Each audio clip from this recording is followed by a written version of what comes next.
Good afternoon. It's Thursday, the 22nd of March, 2007. This is Brian Shannon speaking from Alpha Trends. The market's just closed, and Spiders finished up with a gain of 2 cents. And you can see here that today's action was very, actually there was a lack of action on the markets. Very quiet range that the markets traded in today. Looking at the S&P, you can see here that it was an inside day, meaning that all of today's trading occurred within yesterday's range, and in fact occurred mostly within the range since this little afternoon pullback after that big rally off the Fed. So looks like we've got support right here short term at about 142.80 and a little bit of resistance around 143.35. What's encouraging to me is this complete lack of volume in here. So we had a huge volume move as the shorts scrambled to cover their positions on the break past this resistance at 141.5 yesterday. And now we've seen subsequently that the market is consolidating on lighter volume. This consolidation is also occurring above this 50-day moving average. So I think officially we've got to kind of change our stance a little bit from guilty till proven innocent, more to a neutral bias right now. And that's just a function of what the market's telling us to do.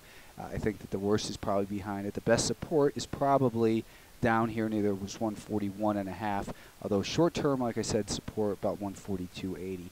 I think tomorrow is likely to be a pretty quiet day.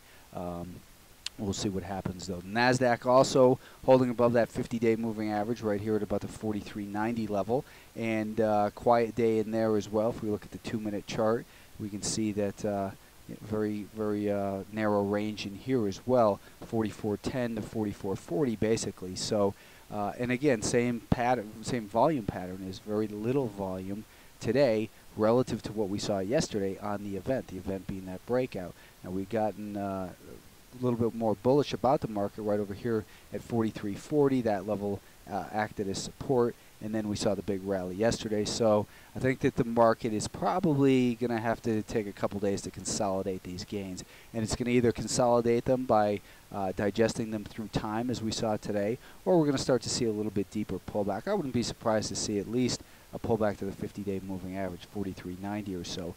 And the bigger level of support is going to be down here at this 43.35, 44.40, 43.35 to 43.40 area.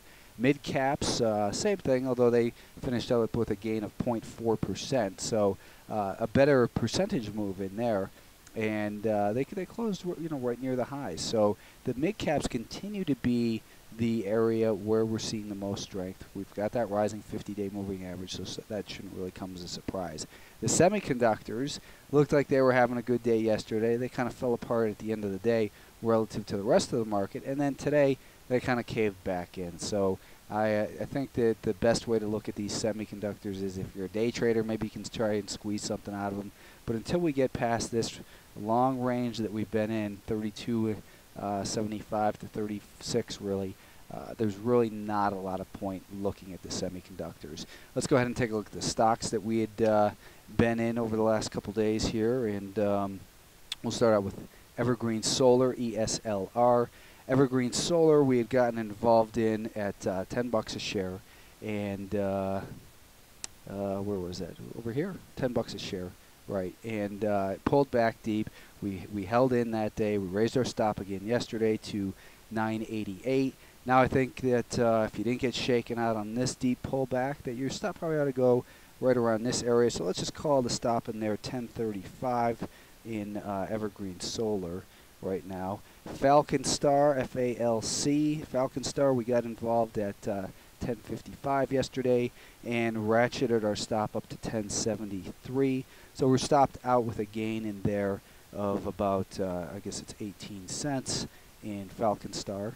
And VRGY, we'd gotten involved in yesterday at $24 a share as it broke past this resistance.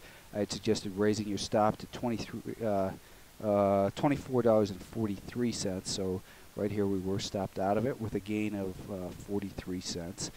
Today we had looked again at this ISE, and this stock is probably the most frustrating stock I've traded in a while. No surprise, because it's a listed stock, and I usually don't like to trade those. And I'm once again reminded why I don't like to trade those. But the play today was to try and see it pull back to $48 a share, buy it on strength as it went above 48.25. And that part of it looked like it was going to be doing good for a little while, but then I said stop of 40 795. Today's low was 47.90. So we got stopped out of there with a loss of about 30 cents. JAKK is the symbol for JAKKS Pacific, and we wanted to get involved in this one above $23.90, and our stop was to be at 23.65. So that didn't get stopped out. Let's raise our stop to break even in shares of JAKKS right now. Boom. This was another one that we were looking for a pullback, and it looked good initially. As I said, we were looking for a pullback down towards 31.10, and then to buy strength above 31.25. So we got involved there. It looked like it was going to go. It couldn't take out yesterday afternoon's high, and then we ended up getting stopped out of this thing with a loss of 20 cents as it went below that stop at 31.05. So not a bad loss, but still, I hate taking losses. OMNI, OMNI, I told you I was long this and was going to add to it above 10. I did buy some more above 10, and and oil started going pretty good today, so maybe that's going to play a factor here. Our stop was 972. Let's raise that stop up to break even in shares of OMNI right now.